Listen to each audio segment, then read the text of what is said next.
Now, before we begin on the summit, let's talk about what's making headlines across Canada. What is the situation with the flooding in BC and what's happening at the border with the U.S.?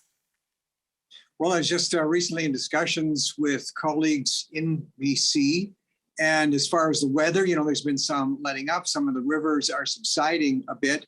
But this was, in some areas, one of these, once in 100 years events at the border itself, just because of the nature of the emergency. Canadians are being allowed by Canadian officials to return back home across the border without being subjected to COVID restrictions.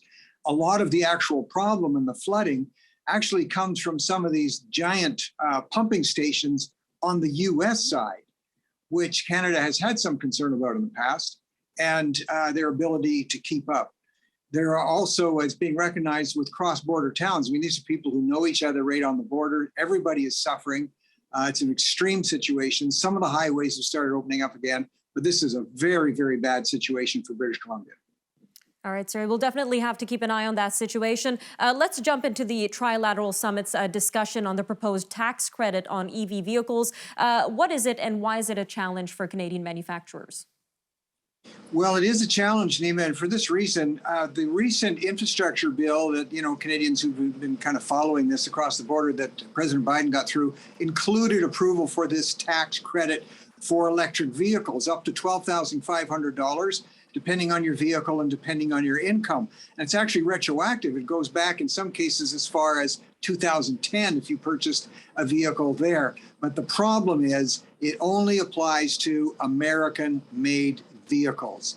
And that's a huge impact on Canada because if Americans get the choice of buying a similar vehicle, but for possibly up to $12,500 less, we know which way they're going to go. So it's a big problem for the Canadian auto manufacturing sector.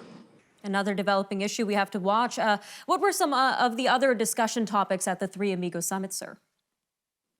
Well, the other topics also created difficulties. I know the Prime Minister is putting on a good face, and he needs to. And I can honestly say I feel a bit sorry for him because he had virtually no cards to deal coming into this Amigos Summit.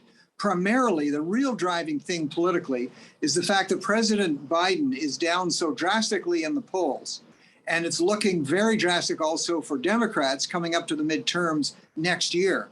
So President Biden will be doing everything possible to make sure every possible U.S. job is going to be preserved. And that's what creates the problem. The other area they were discussing, they want to know between the three countries, what can they do related to China, some of the challenges there. Again, Canada is offside in the U.S. view because Canada has not yet made a declaration on Huawei.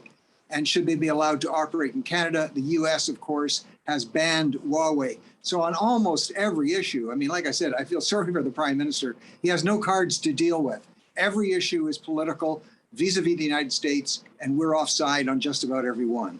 On the topic of China, we know that Canada recently started trade talks with the ASEAN bloc. So what is the situation there currently, and how will it affect our connection with China? Well, it's a great offside for us. And I don't mean offside as in hockey, but it's to the side. It can be an arrangement which allows us greater trade cooperation with a number of other Asian countries that can hopefully, if we take a firmer view against what's going on in China in a number of areas, China will retaliate. And by having enhanced trade agreements with other countries in the region, it can kind of offset. It can be a bit of a default position for trouble that we are going to run into with China if the government decides to take a firm view either on the Huawei issue or on their related issues, human rights issues, situation that's going on in northern China, and those type of situations. All right, the Honourable Stockwell Day. Always great having you on Forum Daily, sir. Thank you again for your time today. Thanks, good to be with you. We'll be right back after the break with a look at stories from around the world as Austria announces another nationwide lockdown. We'll take a deeper look into that story and more after the break.